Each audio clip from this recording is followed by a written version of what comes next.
Good morning, everyone. Welcome to Today y Mañana. Happy New Year. I'm Alex. This is Xavier. We're really excited to have you joining us this morning. I think Nick will be, if he's not already on screen, our guest today is Nick Urpí. Nick Urpí. He's going to be joining us. I'm the He's guest CMO today. of Emergent Financial Services. Among his many other roles, our financial planner, our budget guru. Budget guru. When did that happen? This year. I guess. This year.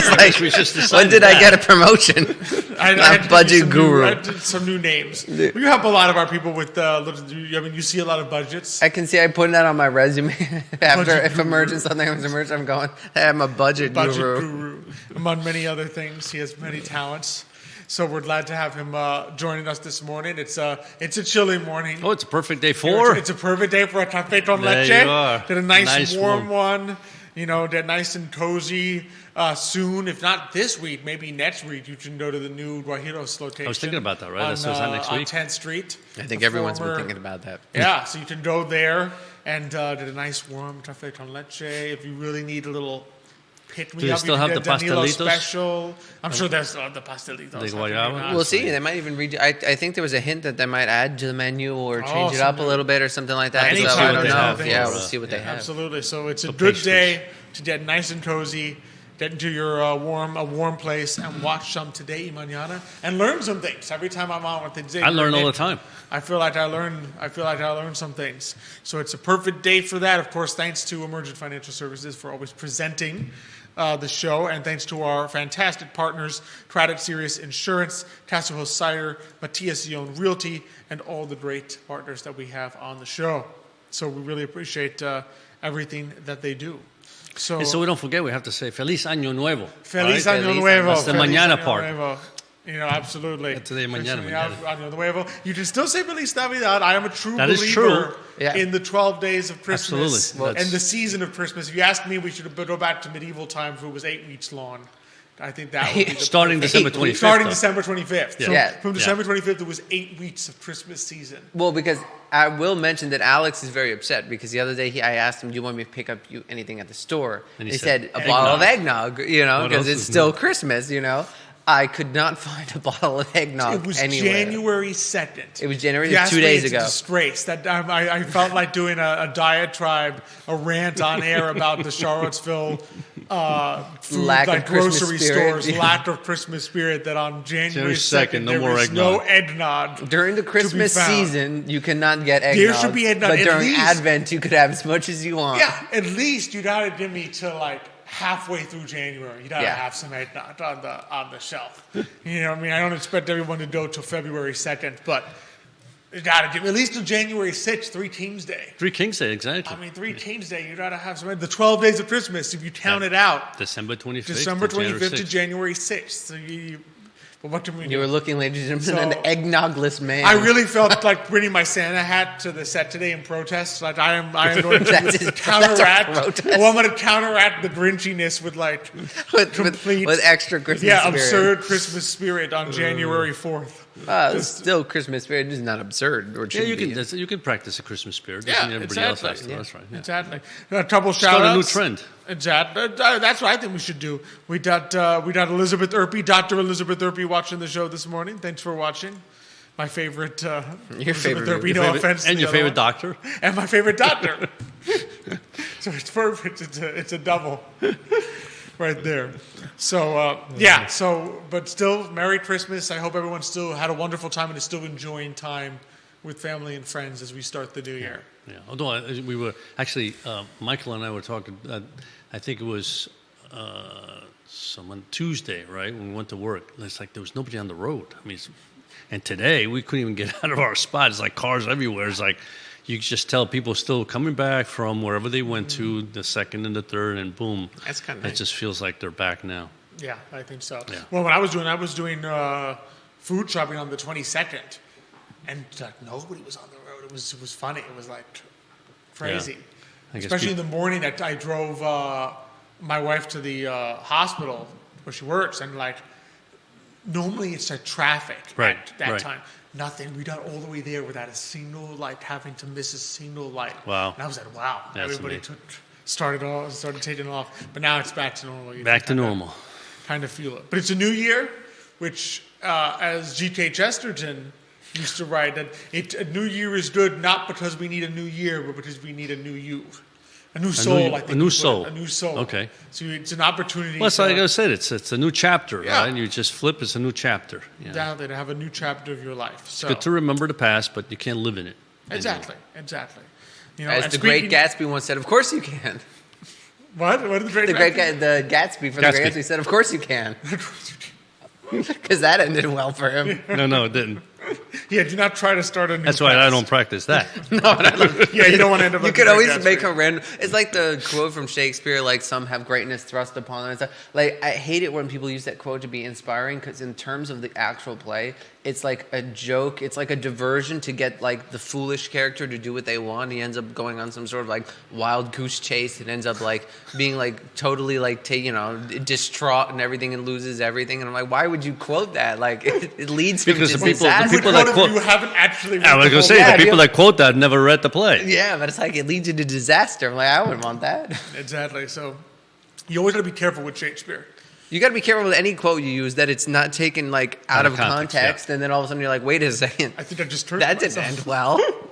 Absolutely. And speaking of new beginnings, we like to sometimes do this show at the beginning of the year where we kind of talk about a little bit what happened last year, a little bit what we're seeing for next year, because I think, this is the time of year where everyone, we've probably already fielded a couple questions like, so what do you think is going to happen to the markets in 2024? It's like, okay, we're like 4 days in. All right, I haven't gotten that part of my magic crystal ball. I haven't yet trained my prophetic powers to see this time of year, but I know Xavier has some charts he brought with him. You should see. It's a shame sometimes they can't see like in front of Xavier. He looks like so. Yeah, I mean, I really Intelligent usually don't do this, but I well-versed. realize I just can't. I don't memorize things as I used to anymore. So it's like I before I still- start saying something that's untruth, I might as well back it up with the information that I know is here. What I love too is But, that you know, I always share the- my chart the- with you, but then you never share any of your charts with us. Well, somebody's got to know something. I mean, I got to be special somehow. You got to hold the ace. But the funny thing is, I always say to myself, we measure the markets from January to December, right? And in reality, we shouldn't do that, right? Because that's not really the key. Isn't okay at December 31st, market's over. What do we do now?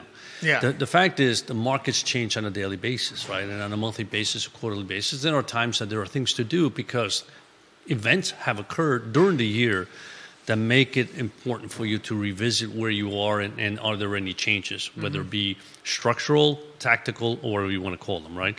However, it's the era we live in where we do kind of review what happened in 2023 and, what do we think is going to go on in 2024 and how does that impact what we do and what we view as opportunities, both in the marketplace and in other, other situations. So it's nice to, and everybody writes about it. So it's nice truly to review what happened. And I just found 2023 to be an interesting year because I don't think, and I remember coming into 2023, I think there was a lot of negative aura around what was going to happen in 2023, right? One, the Fed had just raised rates dramatically. They were still raising rates, right? Absolutely. And, how are those rates going to impact both consumers, companies, corporations, et cetera, right?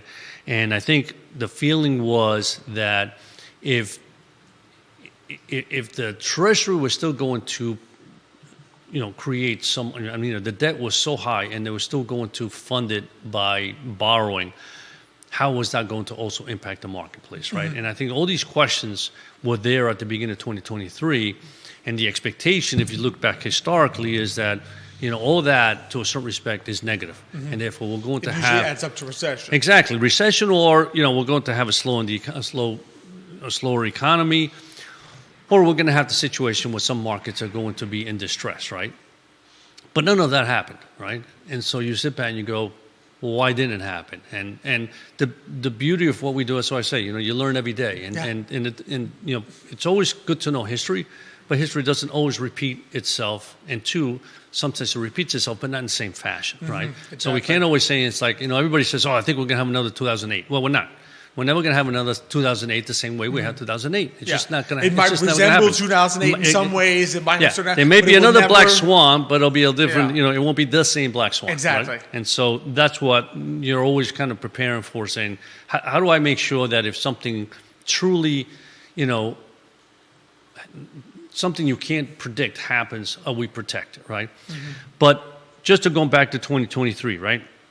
So I think there was three things that all of us, and especially most economists, didn't figure out. One was the strength of the consumer. I mean, it was just unbelievable. The economy basically stayed strong because of the consumer. Well, just remember, what is it, 70% of GDP is consumer spending. Exactly. So basically, you could make the argument that as consumer spending goes, I mean, barring a complete collapse because it's consumer spending, government spending, business investment, and basically exports minus imports, basically. Right. In other words, are we selling more to the world than we're buying from the world, right?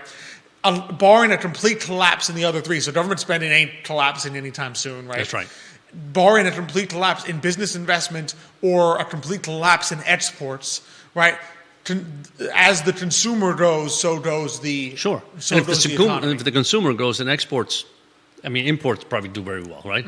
So it's it's one of those things where it's, if the consumer does well, the economy does well in general, because companies have to sell things to the consumer, so they're doing well, right? Exactly. But the one thing that was highlighted in one of the articles I read was that back in, I think it was August of 2021, the consumer had an excess cash of $2.1 trillion, right? Oh. So this came out of COVID. Remember, we just came out of COVID. Obviously, a lot of people got, the economy was shut down. Many people, right, still had jobs. So they were getting still money from the government. A lot of companies were getting the PPP. Companies were getting other, I guess, funds of, cash from the government, to a point where the consumer had saved so much money, there was $2.1 trillion, right? So I think that, in essence, has been the fuel to what has happened, both a little bit in 2022, but really it just came to fruition in 2023, in particular with the travel industry. I think the travel industry did very, very well. So I think they say about, and this is from the Federal Reserve of San Francisco, has these numbers. $1.7 trillion has been kind of used from that 2.1 trillion. So there's about 400 billion left. But they're saying if we continue on the same path, that 400 billion will have been used by the end of the first half of this year, right? And then, what is the consumer going to get? There is no more excess, savings that they have, right? Now, we've talked about this a lot over the last few weeks, and even before that. The other area that's exploded is credit card debt. I mean, we've surpassed the 1 trillion mark.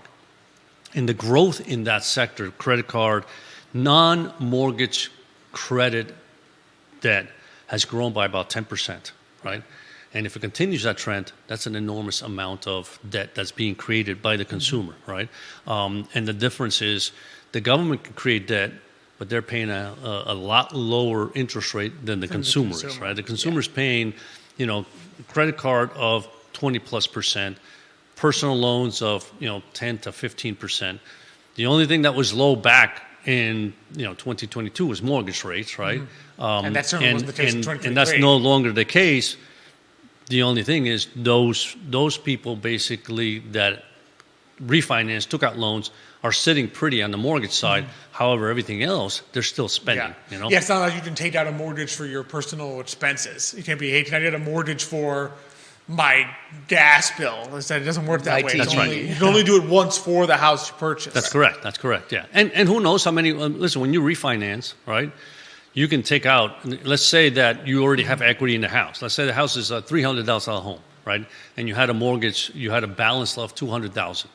You could have easily taken $250,000, right? Because saying, hey, I was paying 7-8% interest. At 3% interest, I can borrow $250,000, right? And my payment's more or less the same, or still lower. And I have $50,000. And I got $50,000, and what do? You spend it. Yeah, right? exactly. So all that was happening. So I think from the perspective of the economy, I think the consumer was a surprise to many people as to how how well they did. So do you think economists and investors underestimated just how much the consumer actually had saved leading into 2022, 2023? Because obviously the theory was, all right, we're seeing inflation at levels that we have not seen in ages. Right? I mean, by the mid 2023, a dollar was worth 24% less than it was in 2019. So I mean, your purchasing power had dropped dramatically. So the expectation was, well, okay, if your real wages have declined, you can't buy as much stuff. So the issue was that there was an underestimation of just how much money the consumer was sitting on coming out of the pandemic when they weren't able to spend it and when they were getting a lot of stimulus and unemployment checks. And I think so. And I think, 2022 was kind of one of those years where it just, rates were going up. I think people didn't feel good, right? Mm-hmm. And I think in 2023, you almost had a reversal of that. It's like, I'm done with not feeling good. We went through COVID. We went through the year after COVID. And then 2022 was a terrible year. The Fed, everybody's talking about raising rates. Bonds were down, stocks were down. Yeah, everything. So it's like, I'm done with this. I'm just going out and I'm spending my money. I'm having a good time. Mm-hmm. And like I said, the travel industry, the numbers did very, very well, right? So I think that's what happened. I think the consumer was just like, I want to enjoy life again, and that's what they did. They spent, and they went on a binge of purchasing or traveling or whatever they did, right? Mm-hmm. So I think that's what happened, and I don't think anybody can predict that, right? I know it's not something that one can predict, but I think that's what happened. The other thing that I thought was interesting was with regard to interest rates, right? So interest rates typically have a negative impact on corporate earnings, right? And because companies typically borrow from the marketplace. As interests go up, that means their interest payments increase, right? What I thought was really, really kind of a highlight was they did an analysis on the S&P 500, and as you know, those are the top 500 companies in the U.S., right? So we're talking about really good companies. But the 50% smallest companies, right, are paying interest rates of about 6%. The next 40% of the S&P 500, right, kind of the middle, are paying about 4.5%. The other 10%, the best companies, are paying interest about 3%. So what happened was that during 2022, there was an enormous amount of refinancing done by corporations, and they extended their bonds way out there to about 30 years. But these were done by companies that can come to the market anytime they want, and people are just dying to own their bonds, right? The Costco's of the world, the J&J of the world. I mean, all the great companies, right? Right. So their interest rates are, 3.5%. They've locked in those rates for a 30-year period. They're doing extremely well because, as we know, with inflation, they're able to charge more money, right? They charge for their products. So now they're making more money, but their interest payments haven't gone up, right? Almost like the mortgage, right? If you got a 300% mortgage, that's locked in. If it's a fixed rate, it's locked in for 30 years. You don't have to worry about it. Yeah. No matter what happens, you're locked into 3.5%. In the case of a corporation that can actually grow their business, they've done very well. It's the little companies that are being challenged, right? That struggle. And if you look at the marketplace and you look at what did well, right? It's the big companies that had a great return last year, and the little companies are the ones that suffer. Now, granted, big companies, large companies, growth companies, they had a 40% return last year. Small caps had about 20% or less. So it's not like they declined. Yeah, so not like they declined, but that's a huge differential. That's 100% difference between 20% and 40%, right?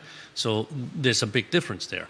And so what I think we're seeing is that going forward, the interest rates are remaining high, right? They're still high for the refinancings for these companies, because a lot of these companies, their debt is due in 2024 and 2025, right? A lot of small companies also do floating rates because of the fact that was a lot cheaper back then when they needed to borrow. And floating rate just means that when the interest rates go up, their interest rate goes up. It's almost like if you had a mortgage where every time some people do. Some people have adjustable rate mortgages. It's a floating rate thing. Every time as interest rates go up, your interest rate goes up. So a lot of companies do the same thing with their debts. That's right. And they had done that because at one point rates were going down. So that looked great for them, right? But then on the reverse now, they're paying a lot more.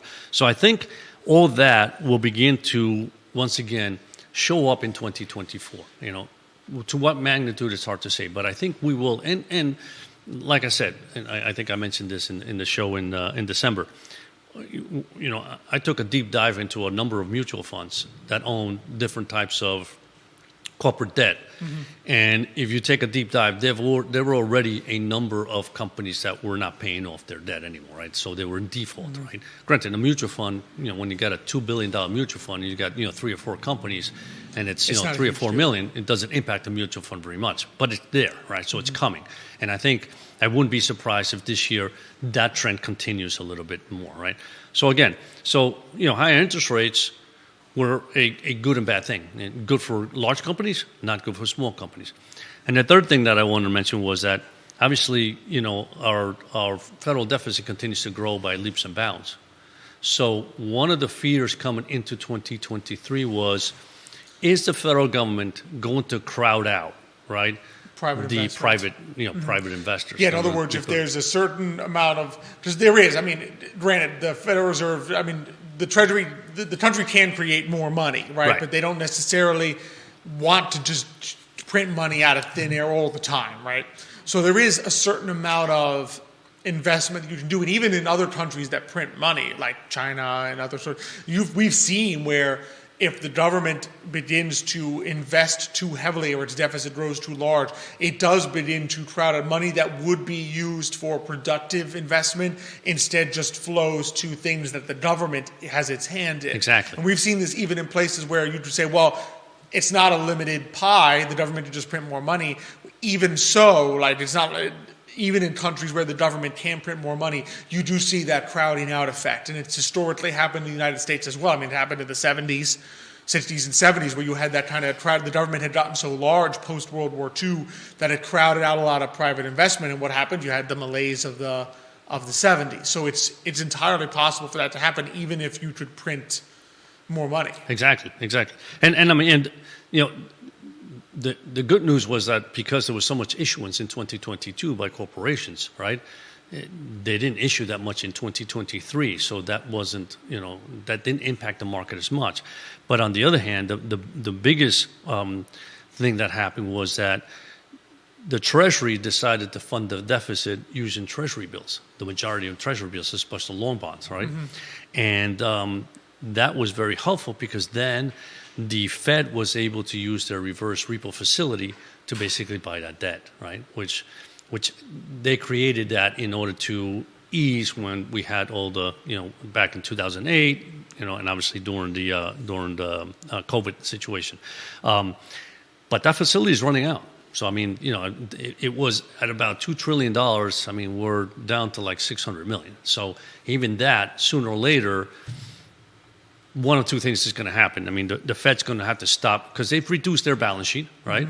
But they're going to have to stop doing that if the Treasury continues to issue more and more bonds, and that's going to have an impact on everybody. So I think everything that was good in 2023 that really helped 2023 is coming in 2024, possibly to an end because it just can't last forever. Yeah, in other words, you view 2023 as not as a turnaround, but as sort of a prolonging of the situation until at some point you got to face the music. That's right. One way or the other. Yeah. Right? In other words, at some point you can't keep having people's real wages decline and then expect them to keep spending indefinitely. Right. Yeah, and talk about real wages. So there was a chart here.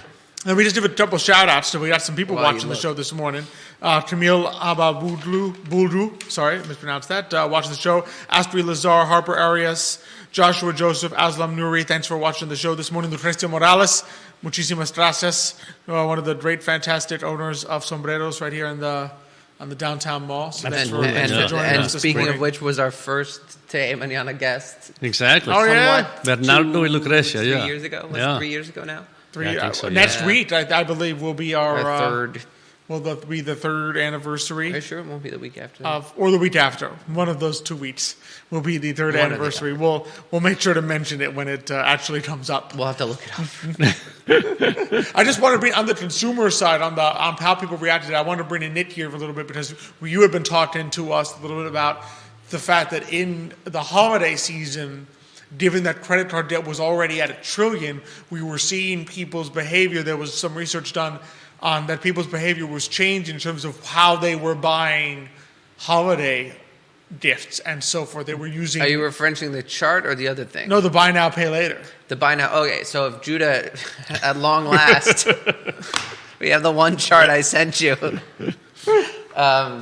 you have that available? It's on screen. Thank you, Judah. So if everyone can see, buy now, pay later. Actually, I didn't bring the chart. I'm going to have to read it. You'll just have to watch it on the screen. There we go. There we go. Xavier had it because I gave it to him. And servitude, it's at its highest in a long time. Oh, it's been growing. It's been growing, but it's one of those things that has been used, and just in a combination with everything else we've noticed is that a lot of consumers did not, because of inflation, they didn't diminish the amount that they were buying. They just paid the higher prices, and one of the things they turned to was buy now, pay later, which you've probably seen over like PayPal, Firm. Probably there's a lot of places where if you don't order something, it says you can pay in full or do the buy now, pay later option. Which, yeah, and one of the things we were talking about before the show, we were having this whole conversation about buy now, pay later, was the fact, of course, they claim that, no interest payments as long as you pay, and it's a bi-weekly. But one of the things they don't mention, of course, is if you don't pay. So I noticed we did some research. There's several things that happen. Like So if you don't pay, there's one or two things. One is that for the PayPal, at least, if you do not pay, and if because they automatically make you put in your credit card. Excuse me. So they make you. I'm like Xavier. I'm always slapping the microphone.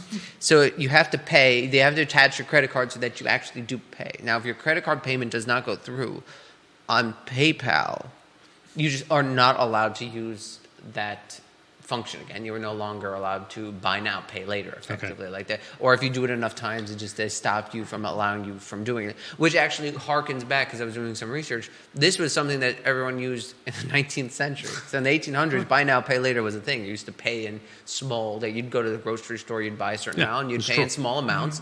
And it was store credit, like right? Store credit. Because account. think about it, if you're a gardener and you needed a hoe and you couldn't afford it, then the guy selling you the hoe knew that you were never going to be able to buy it if he didn't have the hoe. So he'd lend you the hoe, and then you'd pay him what you had, and then little bits, and then et cetera, et cetera. Now that went out of favor in the 20th century and then the 21st century, because you started getting credit cards and banks and other things. Now we're going back to it because it's still an efficient, something people would prefer to pass on the payment later. It's a little different though, right? I mean, and it's funny because I used to work at a little small grocery store in Queens, a deli, right? of some sort, A deli, right? yeah, a deli. Wonderful Italian person there. Love him to death. He gave me my first job as a delivery boy. But anyway, one thing I always remember, he had this book, and people would come buy things, and mostly it was like, senior citizens, and it's like, I'll pay you next week, and he'd write it down, right? Of course, the risk is that they may never pay back, right? The difference here is that there is a credit card attached to this, right? So it's not the same because there's not that much risk to there's an auto pay company. There's an There's auto an auto pay, right? pay that's set up. But I thought first of all, what's interesting here is that it says here that 104 million people are using this, right? Mm-hmm. If I'm not mistaken, and there's 143 billion dollars of payment that of buy now, pay later that's being used. But and we discussed it, what I think is interesting here is that this doesn't change anything. Basically, this is saying I have an opportunity as opposed to pay everything. I buy a $100 something or another. I don't have to pay it all today. I can pay it over the next, 4 weeks, 6 weeks, 8 weeks. I don't know exactly how these things work because I don't use it. But most of them are bi-week. They're either bi-weekly or the other one we were going to talk about was the monthly one, which does have an interest rate if you don't pay. Okay. That So would be the catch. issue is that eventually it hits your credit card. So no matter how you look at it, in a way, it's faking the consumer and saying, well, I don't want to use my credit card because it's full and I don't want to, right? And therefore, wow, this is great. I don't have to pay anything. But sooner or later, it hits his credit card, no matter what happens, right? I think it's the prolonging of the situation. In other words, we've reached the point that with credit card debt at $1 trillion, you probably have a lot of people in this country that already are now carrying balances. Large balances. In other words, you no longer are paying off your credit card before the end of the month. You're now carrying a balance which is getting hit with interest rate, right?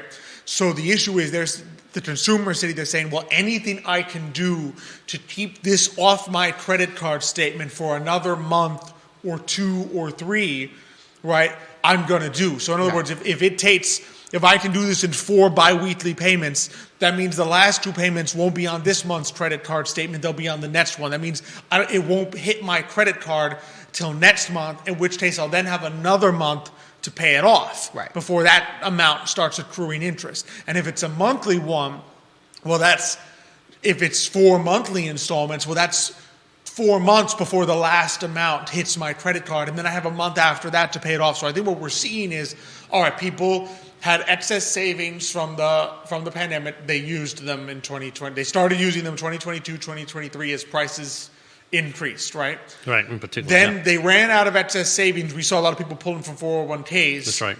Right? I mean, not personally, but like you could see in the national numbers, right? 401k balances declining even as the stock market went up, right? So people pulling money out of their 401ks, so they begin to tap their savings. At some point, you're like, I can't do that because I'm getting hit with a 10% penalty and a tax rate. So sometimes if you add those up and it's over 22%, you're worse off than if you used a credit card, right? You then see the credit card debt increasing. So now you're at the last leg where you're saying, I don't have the savings. I don't want to pull any more out of my 401k. My credit card now has a balance that is increasing every month. I'm going to do anything I can to still consume while pushing that payment out to the future. Yeah.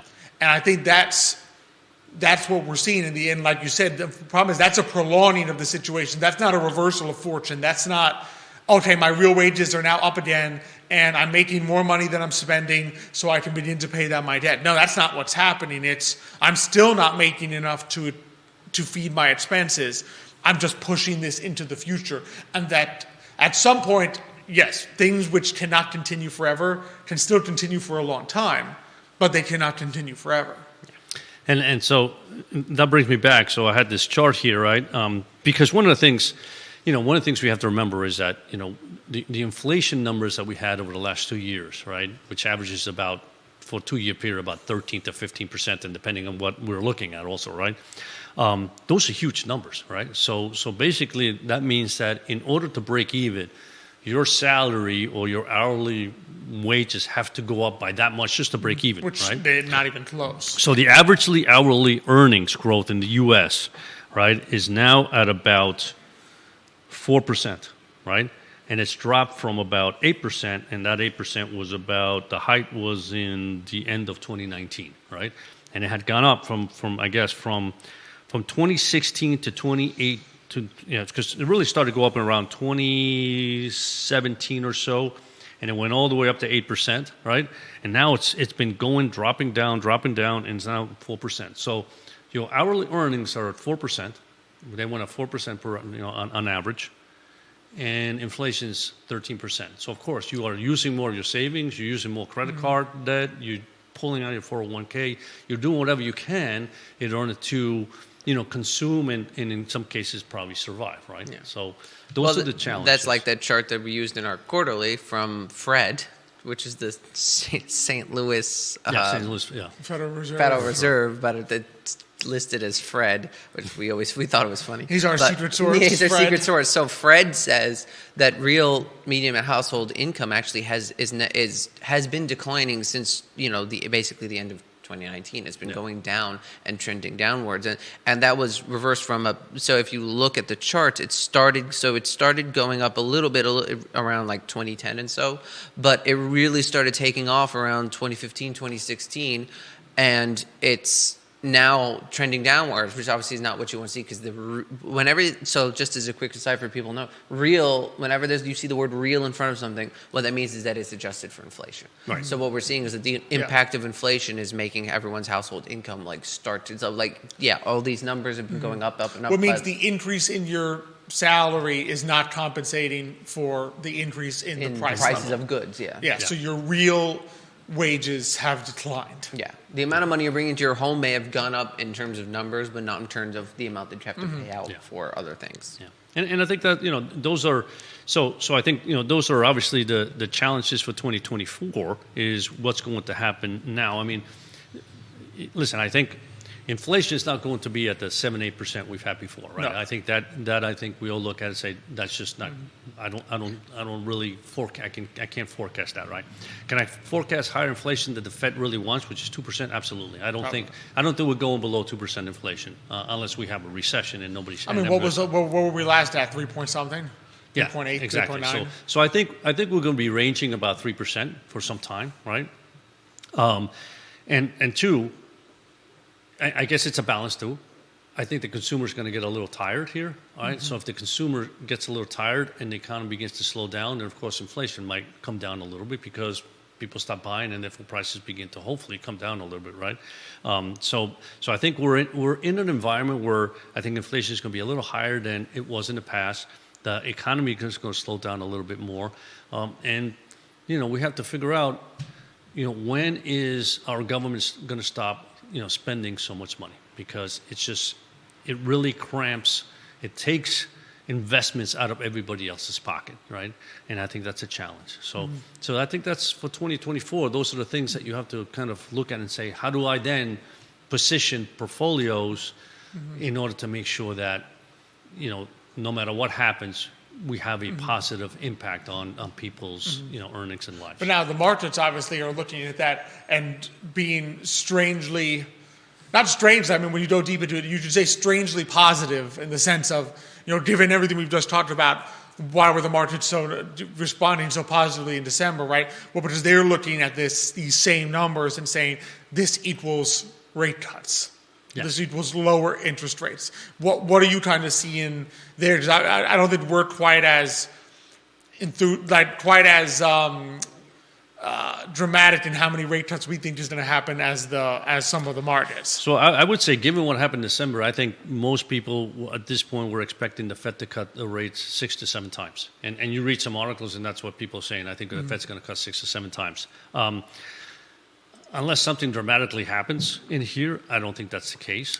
And I think part of the markets haven't done so well between the middle of November to the end of December was this euphoria where, like you said, if the Fed cuts 6 or 7 times, we're dropping 1.5 to 2% in interest rates. I mean, that's a nice drop in interest rates, right? First of all, the long end of the market already gave us that. I mean, we went from a 5% 30-year to a 4% 30-year, basically, right? So we already had 100 basis points. So all the Fed would be doing would be like, in other words, the yield curve is inverted. All they would be doing is flattening the trying yield to flatten, curve. yeah, because the Fed's done nothing. I mean, short-term rates are still at 5 to 5.5%. The long rate came from 5 all the way down to 4. The 10 years below 4%. So of course, that has helped mortgage rates, right?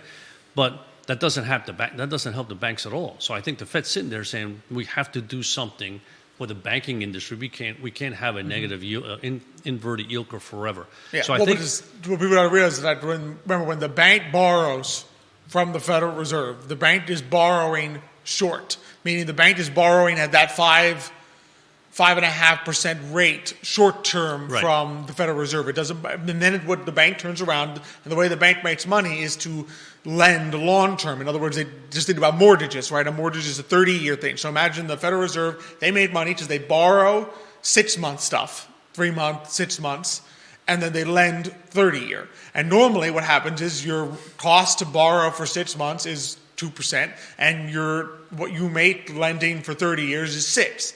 Well, now it's reversed. You're borrowing at 5.5, and you're lending at 6, right? So you imagine you're squeezed. You have almost no profit. And if you were to lend at less than 6, if you were to lend at 4, you're sitting there saying, I'm losing money on every... You wouldn't lend you at wouldn't 4, do right? it. You wouldn't do it. You wouldn't do it. But the bank has also expenses, so they have to pay. I mean, there's employees, et cetera. I mean, they just... And if someone doesn't pay... There has to be a gap there, because if there isn't, there's no bank. There's no bank. So this is so anytime the yield curve is inverted, the banks struggle. So I think the Federal Reserve sees that. So 4 rate cuts will get you back down to about 4%, right? So it has a flat curve, right?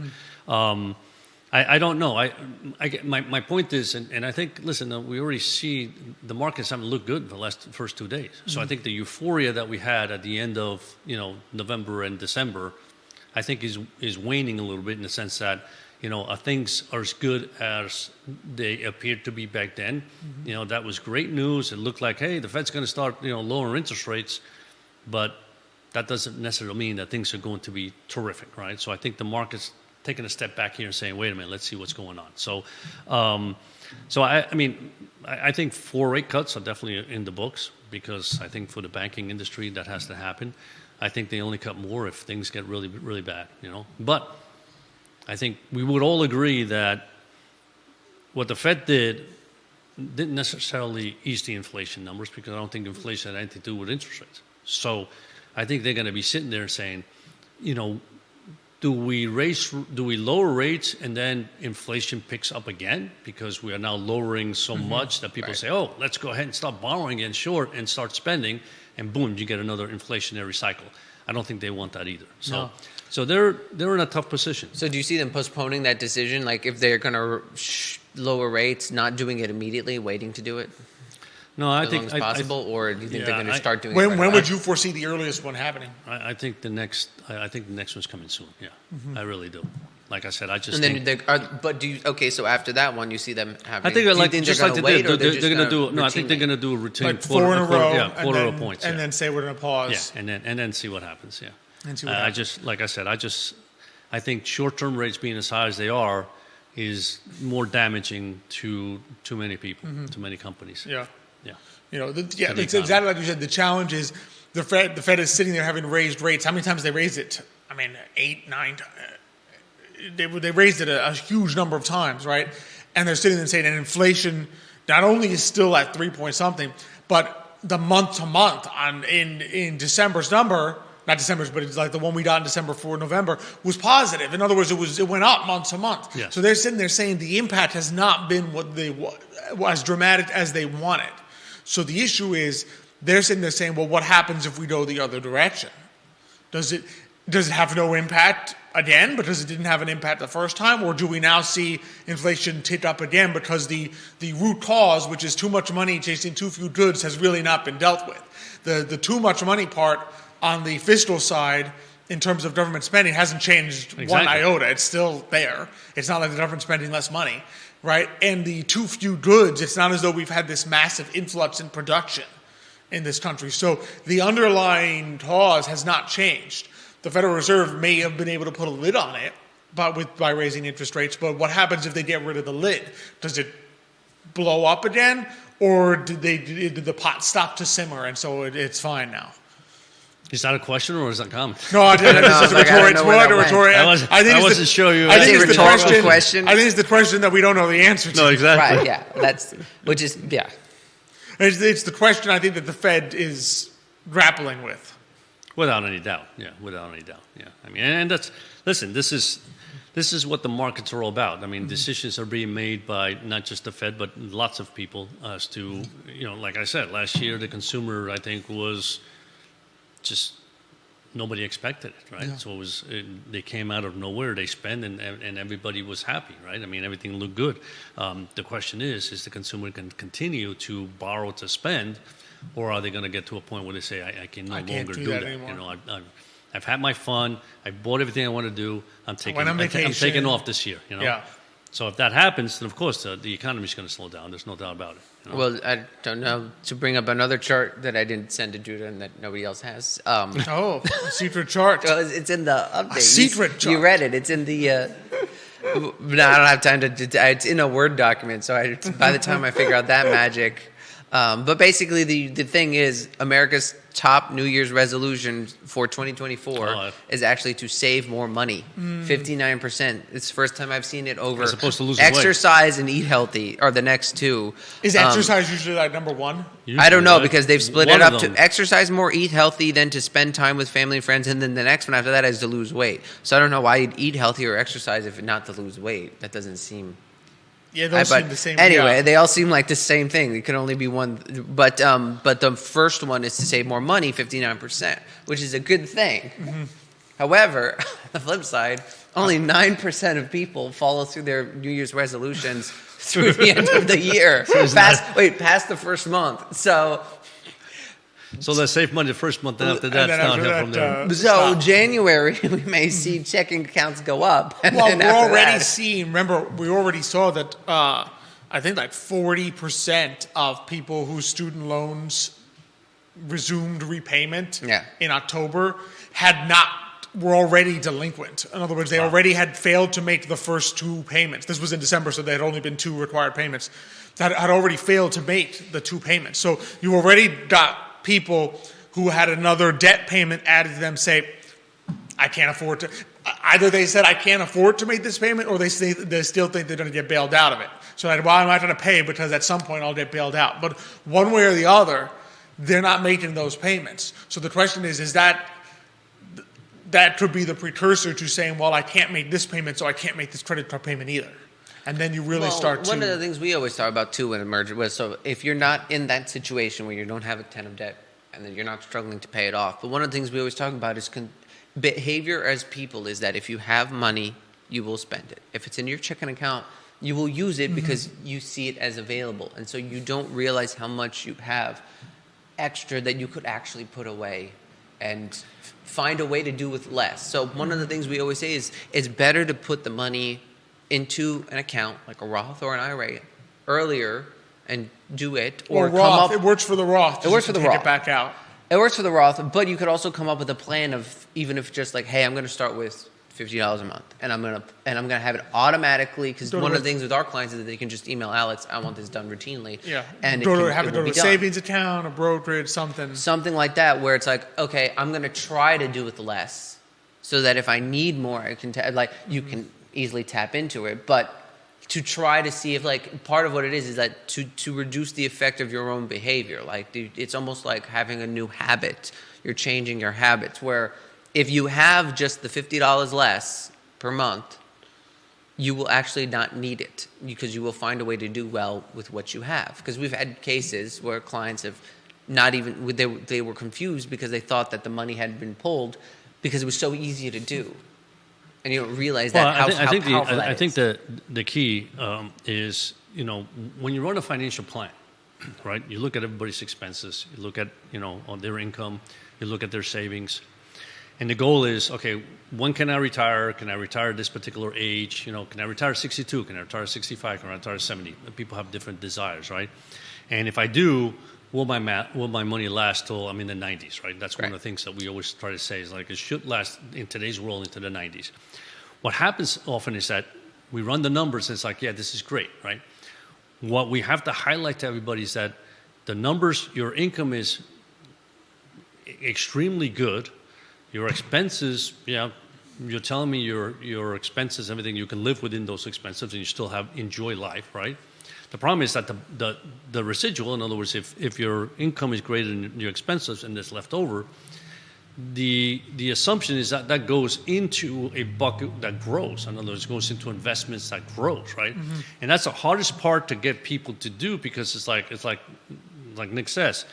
Sometimes, like, oh, we got another $100 in our checking account, let's use it. Well, no, that $100 was supposed to go into savings, because that's your future savings. Yes. So otherwise, if you use it and you don't invest it, it changes your then expense number. Then all of a sudden, the next year, it's like we come, it's like, well, your numbers don't look as good as they did last year because you never put that money away, right? Mm-hmm. So we try very much to educate and say, you have to, if you follow the plan, you have to do the following, and you have to make sure you whether you put it in a savings or you put it in an account that we can invest, whatever it is, you have to make sure you do that, because that's how it grows. And that's how you have to take a look at it and say, can I truly live with the expenses, or did I make a mistake in my expense column, right? And then we can rerun it. But that's important. But one of the things I also like to illustrate that point further, so there's ways of running the plan where excess savings are saved, and excess money is saved, and some where they're all spent. Mm-hmm. The difference between them is routinely 20%. So that means that you are 20%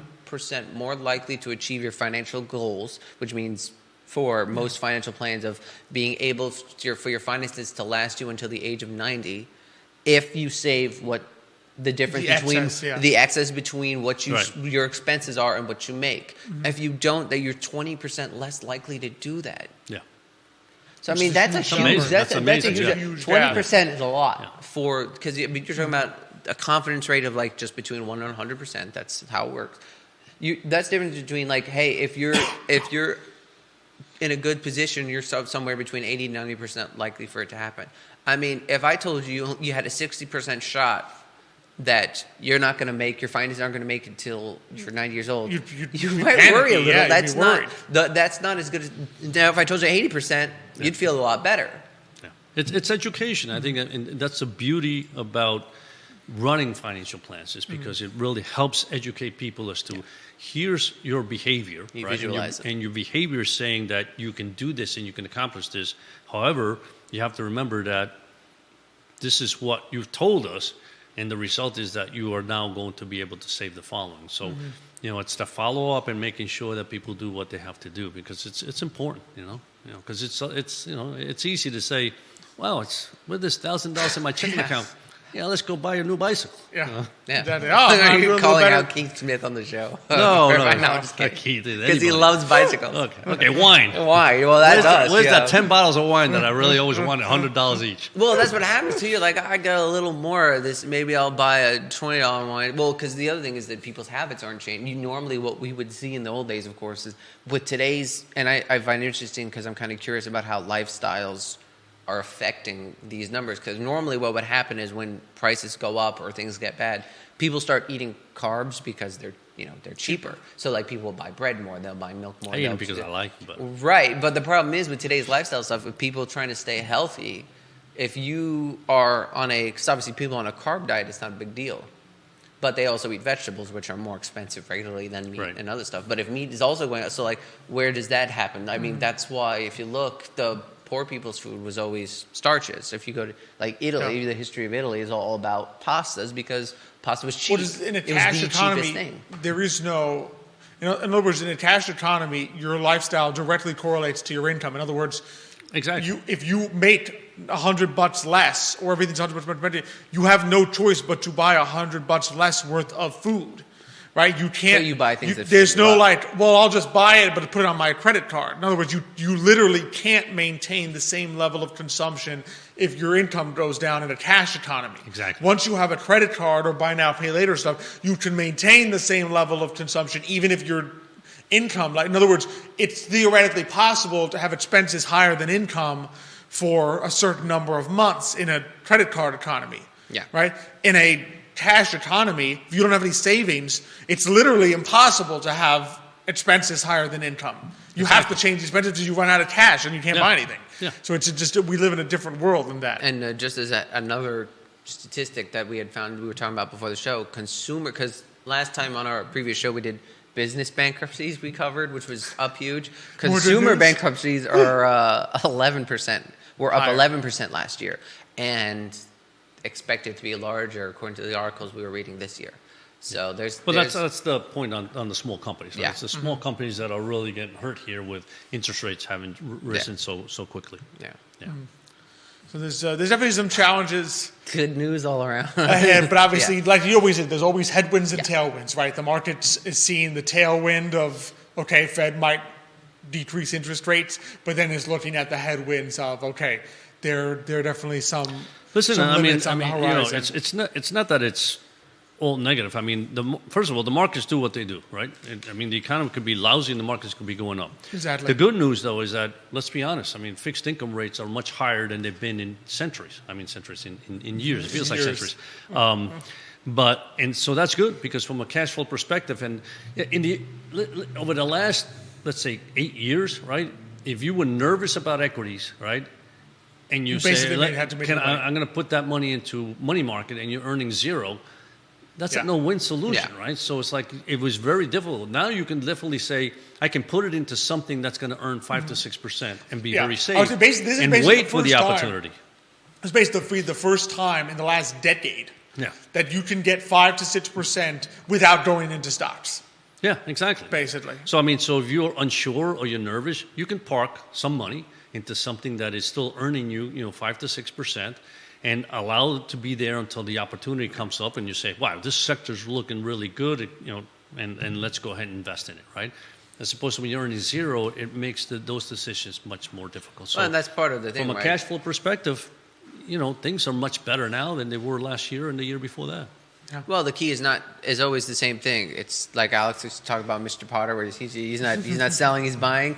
You always ask yourself how it's not okay. Oh, things are bad. It's how do I make money from this? How do I do better given the situation? Because we're all dealt the same. It's all the hands are all there, the cards are all there.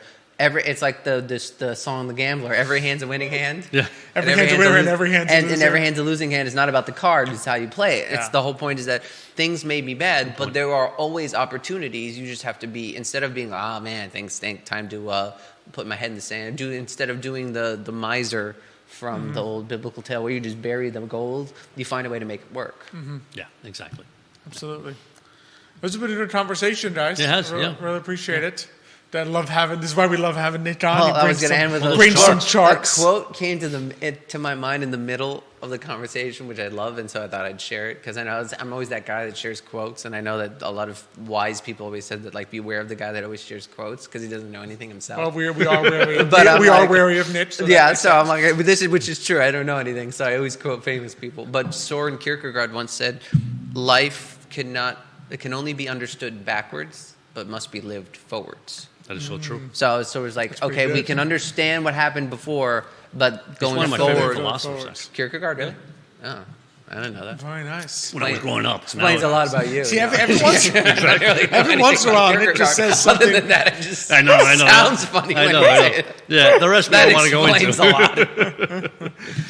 Every once in a while, something profound. Well, it's because I love quotes, because I realize that other people are smarter. But that's a so good one, read too. them. That's a That good is one. true. That's exactly Yeah, how. that's a good That's one. exactly, in my opinion, how you should live life. Yeah. Exactly. Rene Descartes once like said that he loves reading people from the old days because it's like having a conversation with someone smarter than him.